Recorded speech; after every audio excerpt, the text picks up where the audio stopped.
Hey guys, this is Chef Chris, and today we are making cream of potato soup. Not only does this look beautiful, which it does, but it tastes beautiful as well. It's so easy to make, yet it's so inexpensive, and oh so delicious. What else could you ask for? Probably for me to show you guys how to make it, right? Well, you're in luck, because I'm going to do that just today.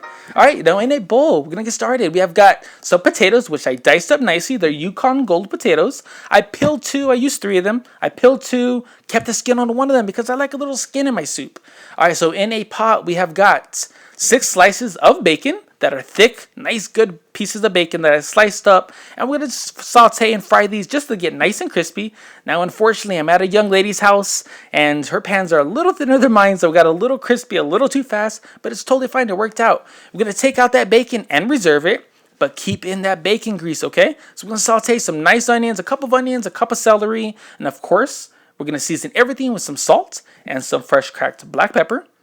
And we're going to give this a nice stir and saute these for roughly just a minute or two, not too long at all. I'm not trying to totally get these onions translucent, but halfway there is perfect. Okay, at this point, it's time to add in some butter. We're going to create a roux here. So we got 4 tablespoons of butter. Give it a nice stir. We're just going to let this butter melt, not too long at all. Once the butter has melted, it's time to throw in the flour. Now a roux, guys, it's always equal parts fat, equal parts flour, okay? I'm using butter in this case, but of course olive oil, same thing, all works fine.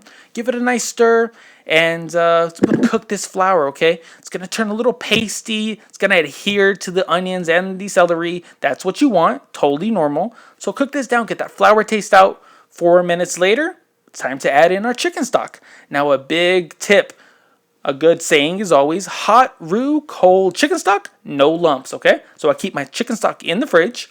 Now we're going to throw this in slowly. So I threw in a cup of chicken stock, gave it a stir. You can tell it's almost like a gravy here. Just trying to get this chicken stock to temper up. Now we're going to throw in another cup, do the exact same thing, gave it a stir. At this point, totally fine. Throw in the rest of the chicken stock. You don't have to do a cup at a time the whole way. That would just take forever. Give it a nice stir. We're going to bring this up to temperature. And this is our last time to season, guys.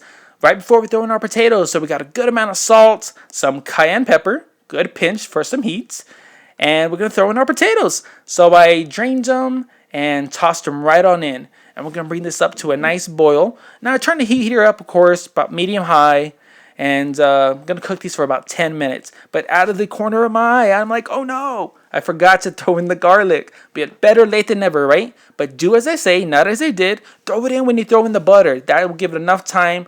It won't overcook, get burnt, and it'll just nicely soften, okay? All right, now we cook this 10 minutes later. You know your potatoes are soft, and you can put them right against the side, and they tear apart. Perfect. The only thing left to do is to crush a little bit of these potatoes. I'm not a fan of a really watery soup with big chunks of potato, nor am I a fan of like the potato soups that are almost like a mashed potato soup. I like a little chunks, I like a little texture. So I grabbed my immersion blender and just started to stab everywhere, chop up those potatoes. It's also going to help thicken up the soup. All that starch in the potatoes going to thicken up the soup a lot more. Now, if you don't have an immersion blender, of course, just grab some potatoes, throw it in a regular blender, chop them up, and throw it right back in the soup. It's going to do the exact same thing. Finally, to top off this cream of potato soup, we're going to throw in some cream. So we got 3/4 of a cup of whipping cream. We're going to throw that right on in there, give it a stir, and I kept on cooking this, guys. I wanted to thicken up from that starch. So as you can tell, it's thickened up nicely. Gave it a good 10 more minutes. Got those nice chunks of potatoes, but really creamy. Oh, so great. And I topped it off, plated, put some beautiful cheddar cheese, some green scallions, and that bacon that we reserved. And I enjoyed. What an amazing soup in the winter. All right, well, that is my cream of potato soup.